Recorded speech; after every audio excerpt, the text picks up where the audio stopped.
The nightmare jolted me awake, a silent scream trapped in my throat. My heart hammered against my ribs, a frantic drum in the oppressive silence of my room. Then, a touch, colder than the grave, traced the tear track on my cheek. I froze. He was sitting on the edge of my bed, a silhouette against the faint glow of the emergency light in the hallway. Dr. Evan Reed, or as I knew him, Entity A Black 001, Erebos. His voice was a low whisper, a sound that belonged to the crushing pressure of the deep ocean, not a sterile room in the Paragon Research Institute. You dream of them, but you belong to me. My name is Kaylin Hollis, and I am the keeper for the most dangerous creature humanity has ever contained. My parents are senior researchers at the Paragon Research Institute. They have been since before I was born. My nanny, Helen, was the one who raised me. My parents were only interested in their work, in the anomalous entities we studied, with a fervor that bordered on our religious obsession. They were never interested in me. My birth, I've always known, was just an accident. Then, my mother got sick, growing weaker with each passing day. My father began taking more frequent trips out to sea, disappearing for months at a time. Until today. Today, my father returned. And for the first time in my memory, my perpetually grim father looked at me with something resembling pleasure. He led my mother and me down to the deepest level of the facility, level B7, his face alight with a manic glee.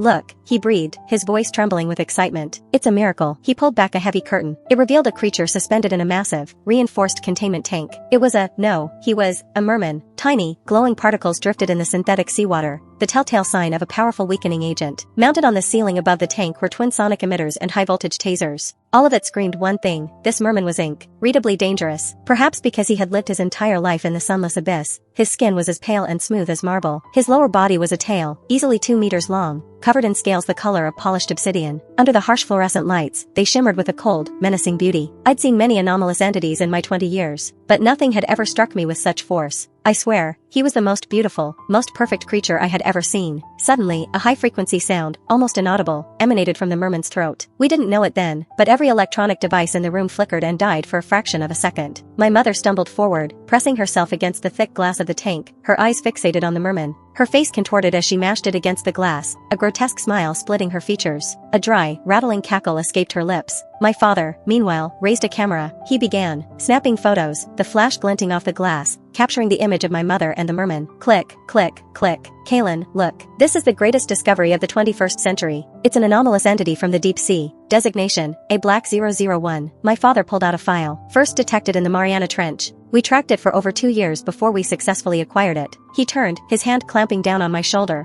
his nails digging into my flesh. I didn't dare resist. A cold sweat broke out on my forehead from the pain. My father has mania. If I fought back, I'd be met with the familiar sting of a belt, the jolt of a taser, or strapped to an examination table as a temporary test subject. None of those were pleasant experiences. He seemed oblivious to my pain, his eyes wild behind his glasses. A Black 001 slit pupils allow for perfect vision in the abyssal dark. Its upper limbs have developed webbing between the digits, and its fingers end in hook-like claws. It can achieve a swimming speed of over 100 kilometers per hour. He stared at me, his eyes gleaming with a fanatical madness, muttering to himself, "This is a breakthrough, a breakthrough, a breakthrough." I trembled, terrified by my father's manic state. My gaze drifted past him, back to the beautiful merman. His hair, like black seaweed, floated around his head in the water. His pitch-black, slit pupils were fixed on us, and his features were as sharp and perfect as a classical sculpture. If you looked closely, you could see gills on his neck, opening and closing in a steady, unnerving rhythm. He was a male, nothing like the mermaids from fairy tales. His cold, black eyes watched us without blinking, like a predator sizing up its prey. A chill ran down my spine, my breath hitched, and my heart began to pound. He was beautiful, but he terrified me. A deep, primal part of my brain screamed that with the arrival of a Black 001, everything was out to change. My parents were senior researchers in Area 3 of the Paragon Institute, responsible for the assessment, monitoring, and study of anomalous entities. Since a Black 001 arrived, my perpetually melancholic mother had even started to smile. She said the merman could cure her illness. How, she never explained. She would just look at me and smile, a chilling, empty expression. On the 4th day, after receiving experimental approval, my parents began their research on the merman. They performed vivisections without anesthesia to study his pain tolerance. They cut open his abdomen and chest cavity to observe his cellular regeneration capabilities. I knew that any anomalous entity brought to the institute was destined for a grim fate. How pitiful. That night, after the staff had gone to sleep, I disabled the surveillance cameras and slipped into the lab. To test the merman's limits, my parents hadn't fed him for half a month. A Black 001, hi, my name is Kaylin. I poured a bucket of small fish and shrimp into the tank. I forced a stiff smile, trying my best to appear friendly. Here, you must be hungry. Go on, eat. The merman didn't seem hostile towards me. His black pupils were locked on me, watching. Was he studying me? The thought sent a jolt of fear through me. No, impossible. I stumbled, nearly falling off the ladder. The plastic bucket slipped from my grasp and clattered to the floor with a loud thud. I froze, my mind blank, my eyes wide with panic. Then, a wave of relief washed over me as I remembered how well soundproofed the labs were. And thankfully, in recent years, the institute staff had dwindled, leaving no one to patrol the labs at night. I stared at the sealed door for a moment, then let out a breath I didn't realize I'd been holding. When I turned back, I saw the merman using his sharp claws to tear open a fish's belly. Red entrails spilled into the water. The wet, tearing sounds of him chewing echoed through the silent lab. I was terrified. I swallowed the scream that rose in my throat and forced myself to sound calm. Take your time. No rush. But my hands and feet were ice cold. My heart hammered against my ribs, as if it would be consumed by fear at any moment. HHH. I suddenly realized my mental state was deteriorating. Of course, a black class high-threat entity, the psychic contamination level was extreme. Even with the reinforced containment, a moment of carelessness was all it took to be affected. I was drenched in sweat, shaking like a leaf, and then, the merman smiled. As I collapsed to the floor, hugging my knees, his smile widened. A flicker of cruel amusement danced in his pitch-black, slit pupils. My recent strange behavior quickly alerted my parents. My father dragged me to the lab and forced me to watch a live vivisection. The merman's pale abdomen was sliced open, a bloody wound gaping in his flesh. Nausea churned in my stomach. I scrambled to the corner of the lab, trembling. My father hummed a cheerful tune as he held the scalpel, dissecting the merman, who was strapped to the operating table. Looking at my father in his hazmat suit and splash-proof goggles, I felt nothing but terror. He put down the scalpel and slowly began to suture the wound, his eyes, with a hint of a smile, landing on me. I knew my fear was feeding his mania, satisfying him immensely. The black, reinforced boots of his suit squeaked on the epoxy floor. The squeak sound was amplified in the silent lab. Then, his fist landed on my head. He kicked me hard in the stomach, again and again. I knew this was a warning. He was displeased with my transgression. I curled into a ball in the corner, my hands clasped tightly over my head. I prayed the hazmat suit wouldn't tear, exposing my body to the contaminated environment. I kept begging for mercy. Dad, I'm sorry, I won't do it again. Just then, the lab door opened. My sickly mother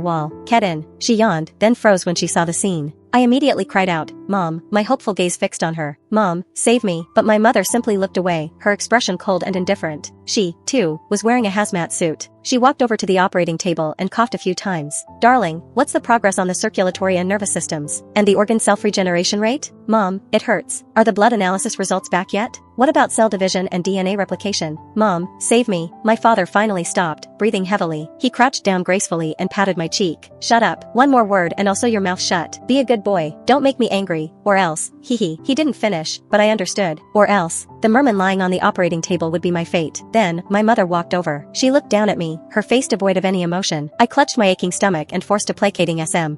Meeting my hopeful gaze, my mother's lips curled slightly. Don't smile, she said, it's ugly. My face froze. I didn't know whether to laugh or cry. Although my mother was gaunt and frail from her illness, she was still breathtakingly beautiful. I tried to lift my head, but she took a step forward, planting her boot on my face and grinding it in. You gave your mother stretch marks. You're a bad boy. If it weren't for... She stopped abruptly, running a hand through her hair. It's because I had you that I got sick. It's all your fault. All your fault. All your fault. I curled up, sobbing, tears and snot streaming down my face. It hurt so much. But my parents, in perfect unison, grinned, revealing identical, chilling smiles. My head buzzed. Fear, like a creeping moss, spread over my body, chilling my blood. In stark contrast to their cruelty towards me, my father gently lifted my mother into his arms. Through the thick material of their suits, he pressed a devout key. SS on her helmet. My love, why aren't you resting? His murmuring admonitions faded as they disappeared down the empty corridor. I hunched over, gasping for breath, and my eyes instinctively shot to the operating table. And I saw the merman, who should have been unconscious, staring at me with a blank expression. How was that possible? He'd been injected with a massive dose of sedatives and weakening agents. The fluorescent lights flickered. A black 001 skin was deathly pale, his nose high and straight, his handsome face perfect, like a sculpture, but his slit pupils held a cold, inorganic indifference. Suddenly, the walls of the lab began to twist and distort. HHH. I gasped, screamed, and fell into an endless abyss. No, psychic contamination.